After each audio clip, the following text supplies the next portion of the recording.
Iron chains, spiked bars, doors that swing shut with the finality of a heartbeat stopping, and walls lined with hidden thorns.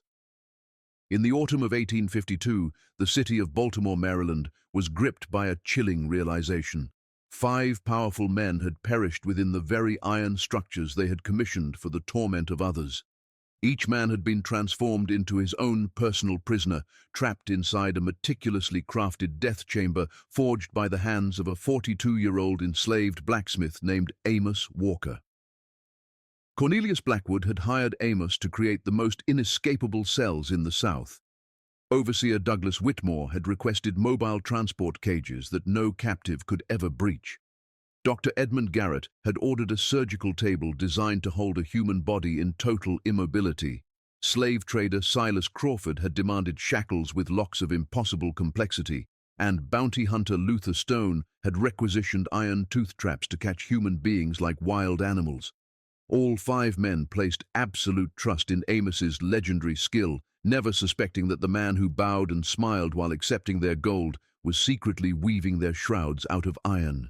For 18 long months, Amos labored in the flickering orange glow of his forge, hiding lethal flaws and secondary mechanisms within the metal, structures designed to function perfectly until the moment they became tombs. The descent into this calculated madness began on a bitter night in February 1851, when the thin veneer of Amos's life was shredded by the stroke of a pen. His wife Sarah, who was 8 months pregnant with their 3rd child, was sold to a breeding farm in the humid lowlands of South Carolina. His 7-year-old son, Caleb, was sold to a sugar plantation in Louisiana, a place where children were often worked until they collapsed into the mud. His 5-year-old daughter, Grace, was snatched away to a brothel in New Orleans to be groomed for a life of exploitation. Cornelius Blackwood, the man who held the deeds to their souls, didn't just facilitate the sale. He mocked the agony of it. As the children screamed and Sarah pleaded, Blackwood laughed, remarking that Negroes breed like rabbits, and telling Amos he would simply forge a new family in time. That night, the man Amos used to be died in the frozen dirt of the courtyard. In his place, something colder and much more dangerous was forged. Amos didn't beg for mercy, nor did he let a single tear fall in front of his masters. He simply returned to the heat of his forge and began to sketch the blueprints for a masterpiece of vengeance that would take a 1.5 years to complete. Amos Walker was a man born into the weight of iron, coming into the world in 1810 on a tobacco plantation in Charles County, Maryland. His mother, Dinah, was a woman of the Ashanti Kingdom, stolen from the shores of present-day Ghana when she was only 16. She had survived the Middle Passage, a nightmare of salt, blood and darkness where nearly 40% of the captives perished before ever seeing land. Sold for $320 to a Maryland farmer, she was considered prime stock, a strong African woman meant to endure. Amos's father was a nameless field hand who died of untreated pneumonia when the boy was only 2, his life deemed less valuable than the cost of a doctor's visit.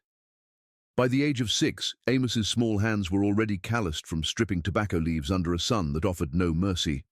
He grew up under the lash of Patrick Alley, a man who believed that breaking a child's spirit early was the only way to ensure a lifetime of obedience. Amos learned the most vital lesson of survival in the South: invisibility. He learned to move like a shadow, to keep his gaze fixed on the dirt, and to never let a white man see the intelligence burning behind his eyes. However, the boy possessed a rare gift, a natural resonance with the soul of inanimate objects. When Amos was 9, a broken tobacco wagon threatened to halt the harvest, and the plantation's aging blacksmith Solomon was too ill to leave his bed. While the overseer raged about lost time, Amos stepped into the forge and fixed the iron rim of the wheel with such innate precision that it stunned every witness. From that day forward, Amos became the apprentice to Solomon, a man who had practiced the ancient blacksmithing traditions of West Africa before his capture. Solomon taught the boy that metal was not a dead thing. It had a voice that spoke in the language of heat and vibration. "Listen to the iron," Solomon would whisper in Twe when they were alone. "It will tell you where it is tired, where it is stubborn, and where it is ready to snap."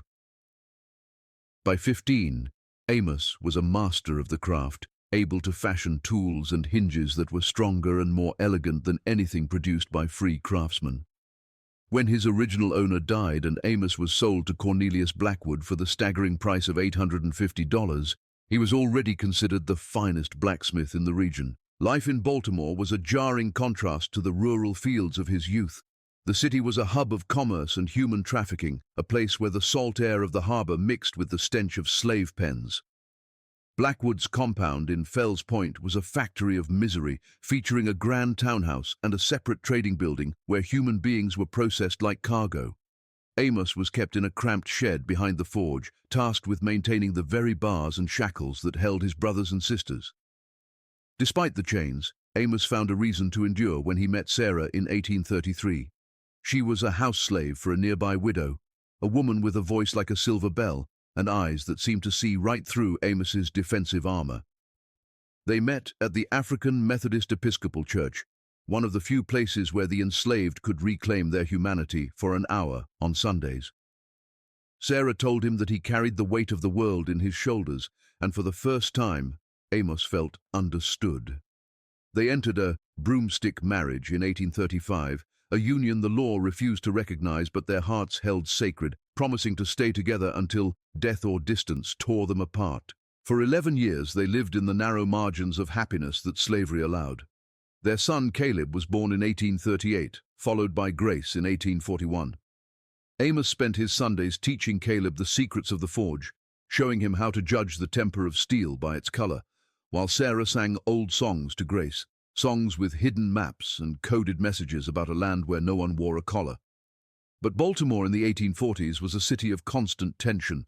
While Frederick Douglass had famously escaped from its docks just years earlier, slave catchers still prowled the streets like hungry wolves. Amos worked his forge, creating the iron collars and bells used to punish runaways, feeling his soul erode with every hammer blow. To save his own sanity, he began a secret rebellion, using his forge to hide fugitives and connecting them with the Underground Railroad. He knew the risks were absolute: whipping, sail to the deep south, or death. But helping others find the freedom he lacked was the only way he could look at himself in the mirror. He was a man of metal, but his heart was still made of flesh and blood. The tragedy of 1851 arrived on a morning that felt no different from any other. Blackwood approached the forge with the casual indifference of a man checking his ledger, informing Amos that Sarah and the children were being sold to different buyers across the South to settle a debt. The numbness that settled over Amos was so profound, it felt like he had been dipped in molten lead. He was given 1 hour, 60 minutes to say goodbye to the only people who made his life worth living. He held Sarah as she screamed, and he knelt to look Caleb in the eyes, telling the boy to remember everything he had been taught about survival. When the overseer Douglas Whitmore finally dragged them away, Amos didn't fight back. He knew the futility of it. Instead, he watched the wagon disappear around the corner, feeling the void where his family used to be fill with a cold, vibrating rage. He returned to his forge, but he didn't pick up his tools to work on Blackwood's orders. He stood in the dying embers of the fire and made a silent vow in his mother's tongue. He would not just survive. He would become the architect of a reckoning that Baltimore would never forget. In the months that followed, Amos became a model of the perfect slave. He was more productive than ever, his work more precise, his demeanor more submissive. He smiled when Blackwood spoke and bowed when Whitmore passed, playing the role of the broken man so perfectly that they eventually stopped watching him. They saw only a tool, a useful piece of property that had accepted its fate. They didn't see the man who stayed awake until dawn, drawing complex locking mechanisms in the soot of the forge floor. They didn't see the man who was testing the resonance of iron to see how it reacted to the specific vibration of a human footstep. They didn't see the man who was cataloging their habits, their fears, and their greeds with the clinical precision of a surgeon.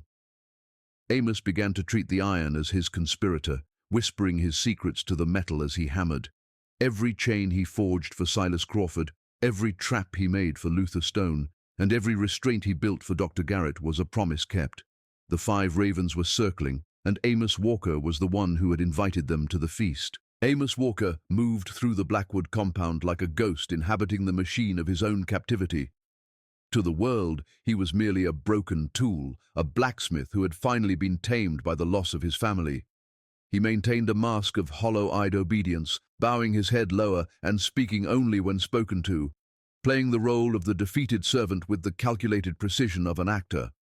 But beneath that submissive exterior, his mind had become a fortress of cold, mathematical retribution. The forge, once a place of honest labor, was now a laboratory of lethal engineering. He spent his days performing the routine maintenance of slavery, sharpening the overseer's blades, repairing the iron collars of runaways, and shoeing the horses that patrolled the city. But when the sun dipped below the Baltimore skyline and the sounds of the harbor faded into a murky silence, Amos stayed behind in the soot-stained darkness of the smithy. By the flickering light of dying embers, he began to draw. He sketched the blueprints of his vengeance in the coal dust of the floor, calculating the tension of springs, the sheer strength of iron pins, and the exact number of cycles a mechanism would endure before catastrophic failure. He was no longer just a blacksmith.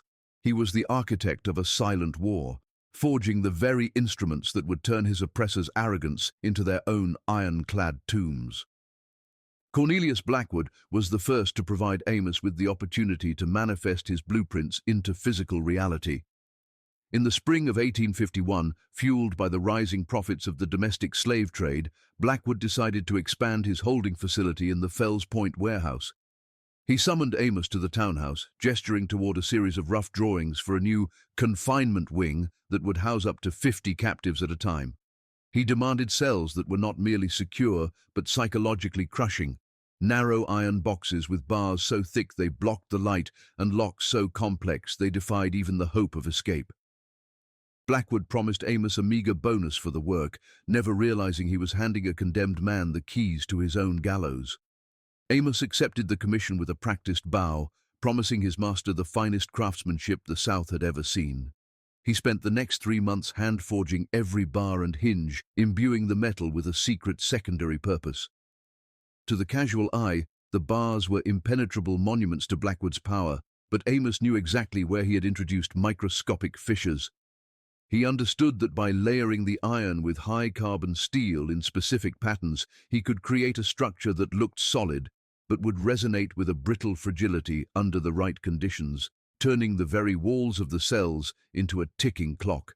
The true genius of the Blackwood cells lay in the locking mechanisms, a masterpiece of deceptive engineering that Amos called the patient bolt. He designed the locks to function with flawless reliability for exactly 100 cycles. Each time a guard turned the heavy brass key, a series of internal gears, invisible and silent, would rotate a fraction of a millimeter. Amos had calculated the wear and tear with the precision of a watchmaker. For months, the cells would operate as intended, lulling Blackwood into a state of absolute confidence in his new security. However, upon the 100th turn of the key, a secondary, spring-loaded bolt of hardened steel would slide into a hidden cavity within the doorframe. This bolt had no external keyhole and was positioned in a way that rendered it inaccessible from both the inside and the outside. Once it engaged, the door would become a permanent part of the wall, an immovable slab of iron that no key or pry bar could ever hope to release. Amos sat in the darkness of his shed, listening to the rhythmic clack-clack of his own prototype, counting the beats of a countdown that only he could hear. He was building a trap that required no bait other than Blackwood's own greed, a mechanism that would wait patiently for months, serving its master until the moment it decided to swallow him whole. While the cells were being forged, Douglas Whitmore, the scarred and brutal overseer, approached Amos with a more personal request. Whitmore was tired of losing merchandise during the long wagon journeys to the inland auctions. He complained that captives were increasingly desperate, trying to kick through wooden slats or pick at the hinges of standard transport crates. He wanted 4 mobile cages, iron-reinforced boxes that could be bolted directly to the beds of freight wagons. "Make them inescapable, Amos," Whitmore had growled, his hand resting habitually on the handle of his whip. "I want them to know the moment they step inside that their world has ended." Amos looked at the man's cold blue eyes and saw the faces of Sarah and Caleb. He promised Whitmore that the cages would be his greatest achievement. He designed them with a dual failure system. The first was a jammed pin mechanism, similar to the one in the warehouse cells, but smaller and more temperamental. It was designed to trigger during the vibrations of a moving wagon, locking the doors so firmly that they would have to be cut open with a saw. But the second trap was far more visceral. a hidden release on the floor plates. Amos forged the center section of the cage floor to be held in place by 4 shear pins that looked like structural rivets, but were actually made of soft, unhardened lead. For Whitmore, Amos designed the floor plates to endure the weight of several people for hundreds of miles, but he introduced a fatigue point in the support brackets. He knew that the constant jolting of a wagon over the rutted, uneven roads of the Maryland countryside would slowly eat away at the lead pins. Eventually, they would reach a point where a single sharp bump or a sudden shift in weight would cause the pins to shear simultaneously. The entire floor of the cage would drop out, dumping the human cargo directly onto the grinding wheels of the wagon or the hard, unforgiving dirt of the road. It was a cruel design, mirroring the way Whitmore himself dropped the lives of those under his lash into the dirt. Amos spent weeks in the forge, heating the lead and pouring it into the rivet molds, his face illuminated by a hellish glow. He was building a machine that would destroy Whitmore's reputation before it destroyed his body. Each time Whitmore inspected the cages, praising the solid feel of the floor, Amos felt a dark ripple of satisfaction. He was teaching the metal to lie, to present a facade of strength while hiding a core of absolute treachery. The overseer was so convinced of his own dominance that he never bothered to look beneath the surface, never suspecting that the very floor he walked upon was a trap door waiting for the right moment to disappear. To achieve this level of technical subversion without detection, Amos was forced to live in a state of constant, exhausting vigilance. He had to ensure that every defect he introduced appeared to be a natural consequence of material failure or accidental oversight. He spent his nights reading the iron with his fingertips, feeling for the subtle vibrations that indicated a mechanism was ready to trigger. He began to speak to the metal in the Twi language of his mother, a soft, rhythmic murmuring that served as both a prayer and a command. "Ebe, a day," he would whisper to a cooling hinge, "it will be done." He was a man possessed, his body growing lean and corded with muscle, his eyes taking on a haunted, piercing quality that he had to hide beneath a constant squint. The spiritual toll was immense. He was spending his life creating tools of torture, even if their ultimate target was the torturers themselves. Every time he heard the clank of a chain or the scream of a captive, he had to remind himself that he was the surgeon performing a necessary, bloody operation. He was building a bridge to a future he might never see, a bridge made of iron and fueled by a righteous, smoldering fury. He was the shadow in the forge, the architect of a reckoning that was now only months away from its first terrifying activation. And as the year 1851 came to a close, Amos Walker knew that the time for drawing was over, the time for the hammer had arrived. Dr. Edmund Garrett was a man of sterile, cold ambitions, a physician who viewed the human body not as a sacred vessel of life, but as a collection of pulleys and levers to be dismantled for the sake of scientific advancement. In the winter of 1851, he approached the forge with a request that chilled Amos to the very marrow of his bones, a specialized surgical table designed for experimental procedures conducted without the interference of a subject's struggle. Garrett wanted a machine of total immobility, featuring reinforced wrist and ankle cuffs, a waist strap of thick iron, and a head restraint that could be adjusted with a screw mechanism. Amos accepted the commission with a hollow stare, his mind immediately racing to the basement of the trading building where Garrett's experiments took place. He forged the table with a terrifying degree of precision, but within the inner lining of the cuffs, he introduced a series of microscopic needle-sharp spikes. These spikes were designed to remain dormant as long as the subject remained still. However, the moment a person began to thrash in agony, the pressure would force the spikes through the leather lining and directly into the radial and pedal arteries. To ensure the doctor would be trapped with his own handiwork, Amos engineered the master locks of the restraints to jam permanently after their 17th cycle. He was crafting a device that would not just hold a victim, but would turn the doctor's clinical curiosity into a blood-soaked nightmare of his own making. As the surgical table was being delivered, Silas Crawford, the most notorious slave trader in the Chesapeake, arrived at the compound demanding a massive order of custom shackles for his upcoming long-haul trek to the Deep South. Crawford was a man of gargantuan greed, a trader who measured the quality of a man by the endurance of his joints and the strength of the iron that bound him. He wanted a master coffle system, a series of 50 high-grade leg irons and neck collars connected by a central, indestructible chain. Amos promised him a system that would revolutionize the industry, But as he hammered each link in the suffocating heat of the forge, he introduced a fatal invisible flaw. He created a specific fracture point in every 10th link, a microscopic thinning of the iron that was hidden beneath a layer of decorative filing. These links were engineered to endure the steady rhythm of walking for hundreds of miles, but they would undergo a sudden, catastrophic shear if subjected to the irregular vibration of a forced run or a sudden stumble. More importantly, Amos designed the master lock of the central chain to freeze solid after exactly 40 turns of the key, the approximate time it took Crawford to march a coffle from Baltimore to the outskirts of New Orleans. He was giving Crawford exactly what he asked for. A chain that would never be broken by an outsider, but one that would become a permanent, unremovable part of the trader's own ruin. The final and most complex of the instruments was reserved for Luther Stone, the professional bounty hunter who stalked the Maryland woods with his pack of bloodhounds and a collection of iron-jawed leg traps. Stone prided himself on his traps, often bragging that they were smarter than the prey they caught. In the late summer of 1852, he requested 6 new units, lighter for easier transport, but with a closing speed that surpassed anything on the market. Amos fulfilled this request by hollowing out the iron teeth of the traps, making them deceptively light, but he also introduced a feature that utilized the very principles of physics he had learned from Solomon. He designed the spring-loaded triggers to be sensitive to a specific frequency of vibration, the exact resonance produced by Luther Stone's unique, heavy-heeled stride. Amos had spent weeks observing Stone's walk, memorizing the cadence and the weight distribution of the hunter's gait.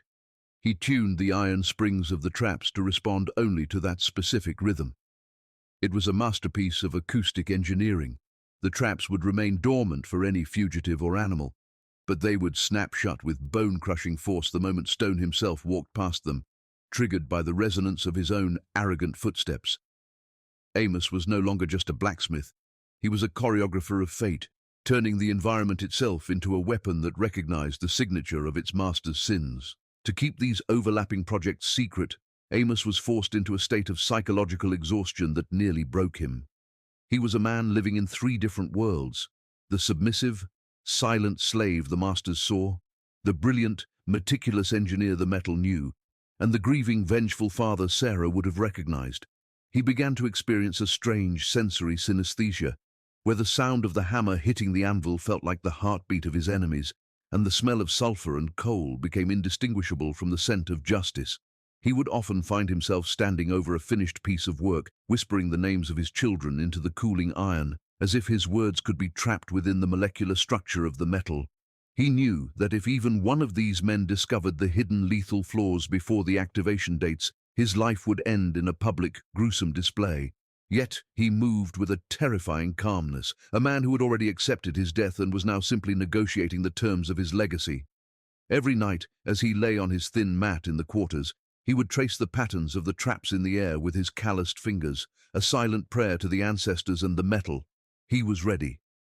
The year 1852 was reaching its midpoint, and the 5 ravens were finally beginning to gather the fruits of the iron they had so blindly commissioned. The activation of the first trap began not with a scream, but with a silent mathematical click deep within the bowels of the Fells Point warehouse. It was October 10th, 1852, and the 100th cycle of the patient bolt had finally arrived. Cornelius Blackwood had just locked a young captive, a boy no older than 20, into the primary holding cell, intending to move him to the auction block by midday.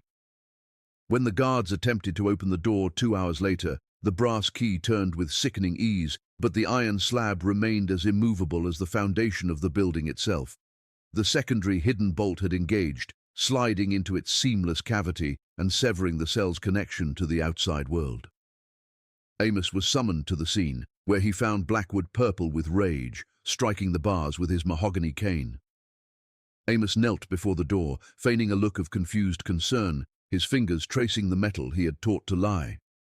"The mechanism is of such high quality, Master, that a jam is quite complex to resolve," he murmured, his voice a masterpiece of faux humility. He spent 6 hours dismantling the frame, a performance of labor that ensured Blackwood missed the auction and lost the sale. It was the first time the Master's power had been checked by the very metal he owned, and it would not be the last. As the warehouse cells continued to fail one by one, the chaos spread to the roads of Maryland. Douglas Whitmore was halfway to Richmond with a wagon load of captives when the lead shear-pins in his transport cages finally reached their fatigue point.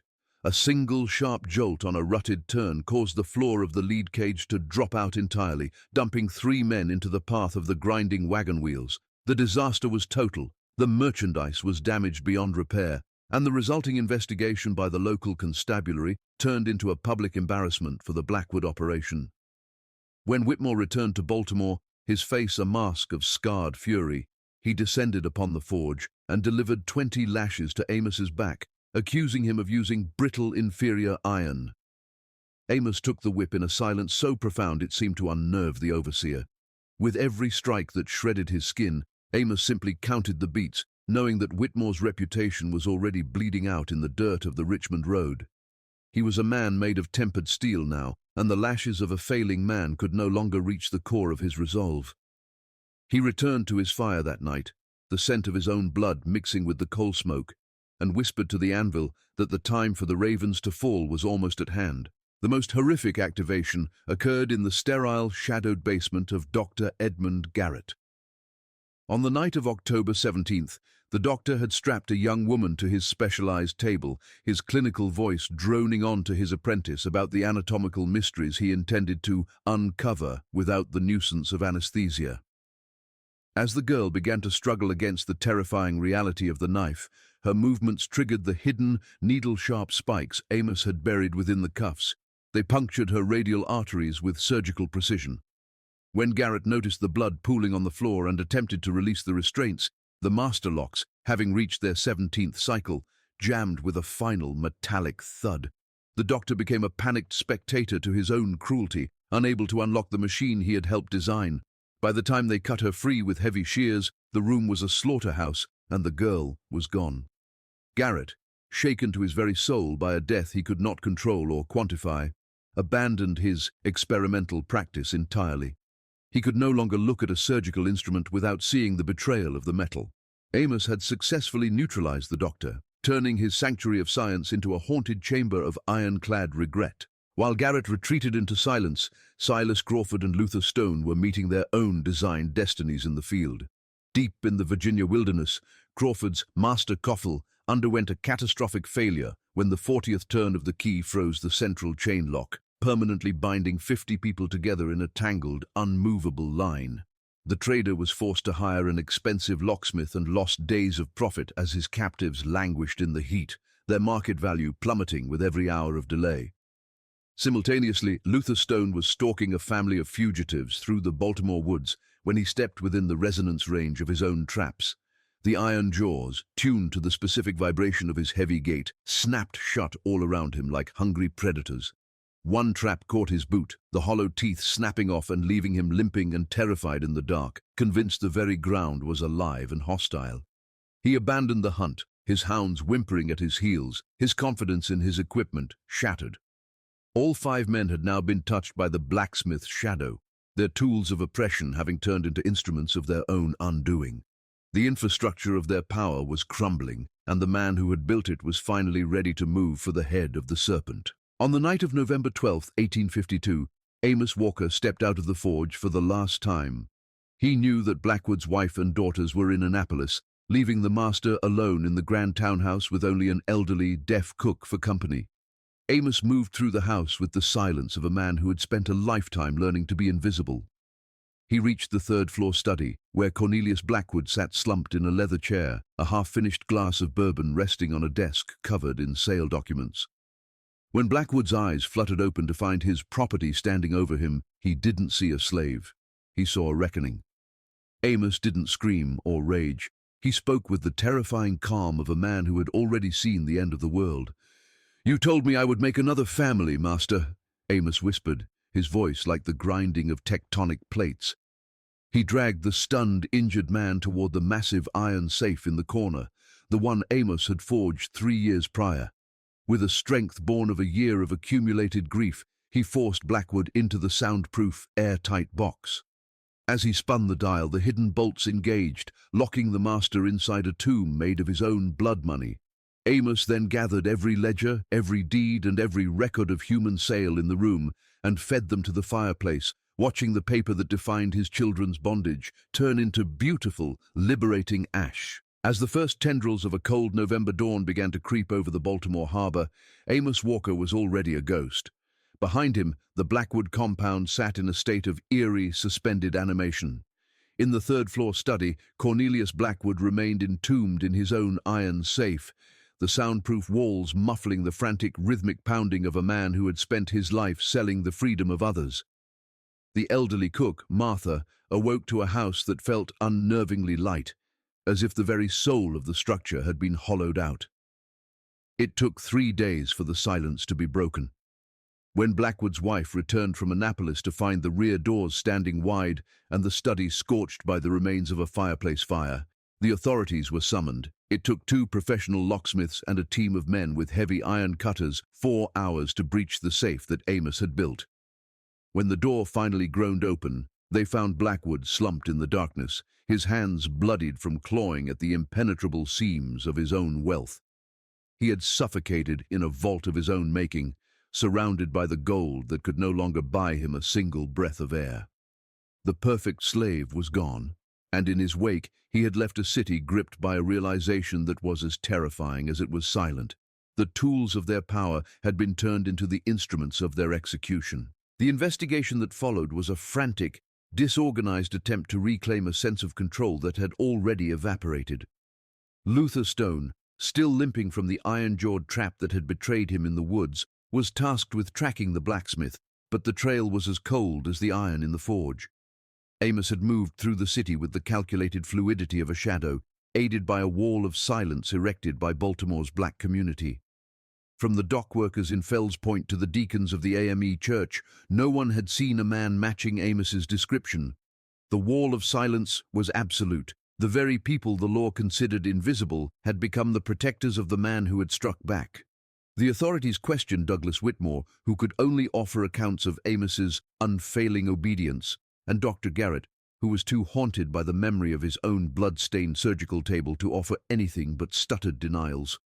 They searched for a motive in the ashes of the fireplace, but Amos had been thorough. Every ledger, every bill of sale, and every record that linked his family to their oppressors had been reduced to grey flakes. To the law, Amos Walker had vanished into the ether, but to the enslaved people of Maryland, he had become a legend, a whisper of hope that traveled along the secret arteries of the Underground Railroad. Amos journeyed north, traveling under a series of assumed names and moving from one safe house to another. His hands, those hands that had shaped the tombs of 5 men, now used to mend the tools of those who hid him. He reached Philadelphia in the winter of 1852, a city where the air of freedom felt strangely thin and heavy with the burden of what he had left behind. It was here that he met Frederick Douglass, the man who had once escaped from the same Baltimore docks.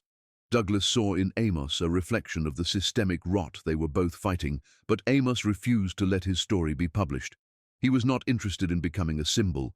He was a father searching for the fragments of a shattered world. He spent the next several years as a nomad of the border states, working in foundries and smithies by day and scouring the records of freedmen's bureaus and slave auctions by night. He was looking for Sarah, Caleb, and Grace, the 3 North Stars that had guided him through the fire. But the machinery of the South was designed to erase as much as it was to exploit. In 1855, he finally found the record of Sarah's end. She had died in the bitter humidity of the Barnwell breeding farm, a total loss in the ledger of a man who never knew her name. The news broke something in Amos that the whip never could, leaving him with a grief that felt like cooling slag, heavy, dark, and permanent. The search for his children led him into the heart of the Deep South, a journey of suicidal bravery for a man with a bounty on his head. In 1857, he caught a fleeting glimpse of Caleb on a Mississippi cotton plantation, the boy now a man with the same broad shoulders and steady hands as his father.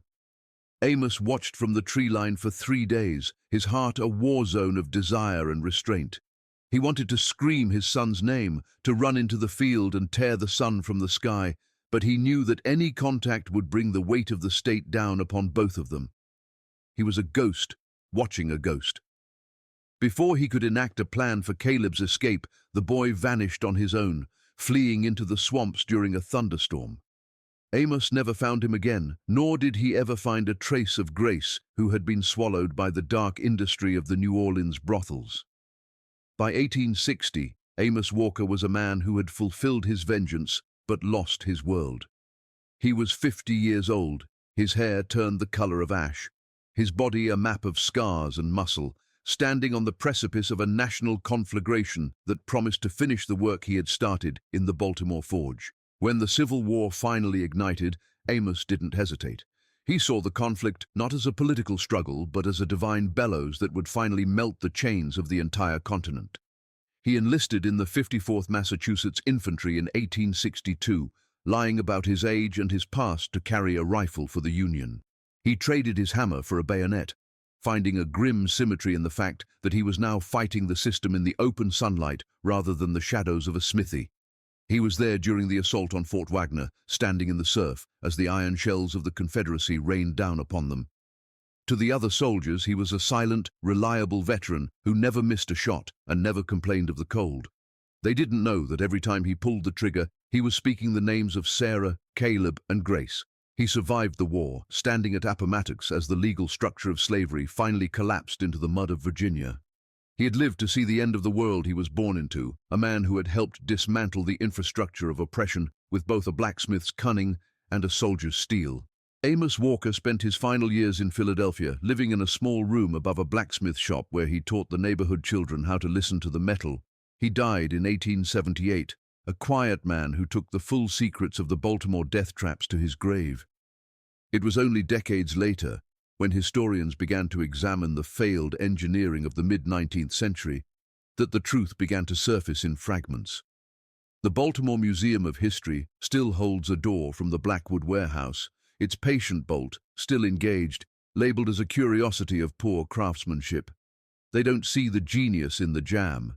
They don't see the meticulous mathematical hatred that forged the internal pins. Silas Crawford's frozen master lock and Luther Stone's resonance-tuned traps are scattered in private collections, regarded as anomalies of a superstitious age. But for those who understand the soul of the iron, these artifacts are not failures. They are the silent witnesses to a man who understood that if you build the world for your masters, you also have the power to make it collapse upon them. Amos Walker was the man who proved that the most dangerous weapon in the world is not a sword or a gun, but the mind of a man who has been pushed far enough to make the metal remember his pain.